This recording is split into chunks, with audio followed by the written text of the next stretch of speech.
Shalom, berjumpa kembali dalam Suara Penggembalaan Gereja Isa Al-Masih Banyumanik. Pada saat ini saya akan memberikan sebuah tema hidup dalam rancangan Tuhan. Mari kita akan sama-sama membuka Alkitab kita di dalam kitab Kejadian pasal yang kedua, ayat yang ke-18. Di situ dikatakan, Tuhan Allah berfirman, "Tidak baik kalau manusia itu seorang diri saja. Aku akan menjadikan penolong baginya yang sepadan dengan dia."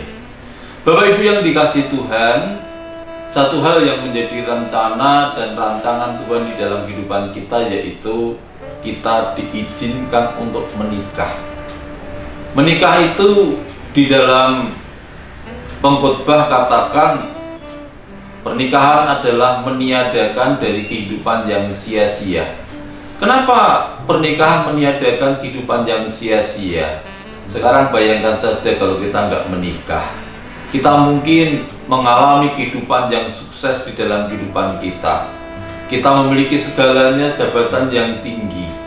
Tetapi pada saat kita pulang, kita juga sendirian. Kita kemana-mana juga sendirian. Sehingga mengalami yang namanya kehampaan di dalam kehidupan kita. Dan pada saat kita memiliki semuanya lalu kita dipanggil oleh Tuhan, maka semuanya itu pun juga nggak ada artinya sama sekali.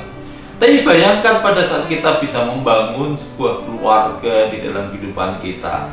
Pada saat kita mungkin sudah capek bekerja, lelah, lalu kita bisa bertemu dengan anak-anak kita. Kita bisa bertemu dengan istri kita, orang-orang yang mencintai kita, orang-orang yang menyayangi kita. Maka di situ ada sebuah kebahagiaan yang luar biasa. Disitulah yang dikatakan meniadakan kesia-siaan di dalam kehidupan kita. Karena sebenarnya Allah mendesain hidup kita untuk hidup bahagia, hidup penuh dengan sukacita di dalamnya. Oleh karena itu Tuhan ingin supaya setiap orang itu menikah. Jadi pernikahan itu adalah salah satu bagian daripada rancangan Tuhan. Dan pada saat Tuhan merancang, artinya bahwa Tuhan ingin setiap manusia itu mengalami kebahagiaan di dalam kehidupannya. Manusia mengalami sukacita di dalam kehidupannya. Oleh karena itu tujuan kita menikah agar hidup kita bisa berbahagia. Lalu bagaimana kita bisa berbahagia? Maka apa yang dikatakan oleh Tuhan, yaitu kita harus hidup di dalam rancangannya. Rancangannya apa? Yaitu rancangan damai sejahtera di dalam kehidupan kita. Pada saat kita yakin bahwa itu adalah bagian rancangan Tuhan, maka yakinlah juga bahwa pertolongan Tuhan juga akan nyatakan.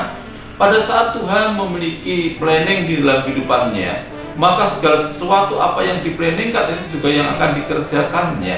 Begitu juga di dalam kehidupannya, pada saat merancang manusia untuk menikah, maka Tuhan gak akan pernah membiarkan kita untuk berjalan sendirian. Tetapi Tuhan akan mendampingi, Tuhan akan memberkati, sehingga seperti Adam dan Hawa pada waktu itu. Maka apa yang dilakukan oleh Tuhan?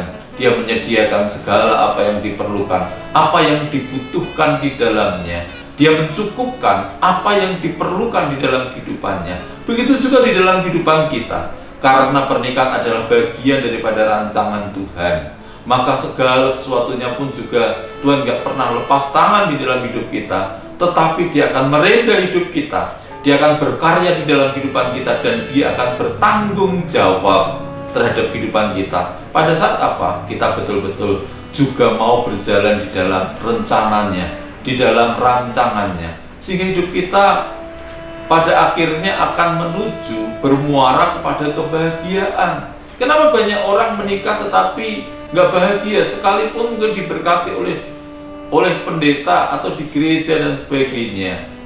Pemberkatan pernikahan itu adalah awal dan sebagai bukti bahwa Tuhan hadir di dalam kehidupan mereka dan Tuhan siap mengawal. Tetapi permasalahannya, apakah kita sudah menyerahkan hidup kita untuk dikawal oleh Tuhan, didampingi oleh Tuhan, dan menjadikan Tuhan sebagai pemimpin di dalam kehidupan kita dan perancang dalam kehidupan kita? Itu yang menjadi permasalahan.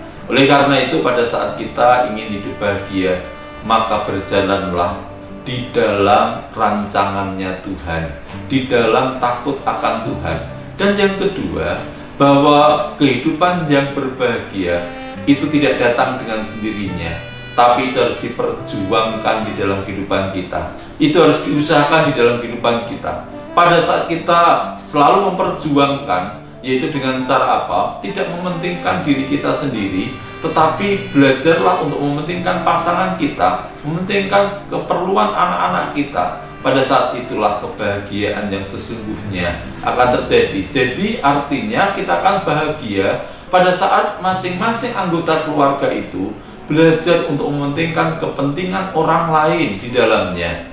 Bukan kepentingan mereka masing-masing, tetapi kepentingan bersama di dalamnya. Dan pada saat kita lakukan hal itu, maka kebahagiaan yang sesuai dengan rancangan Tuhan itu pun juga akan kita alami di dalam kehidupan kita.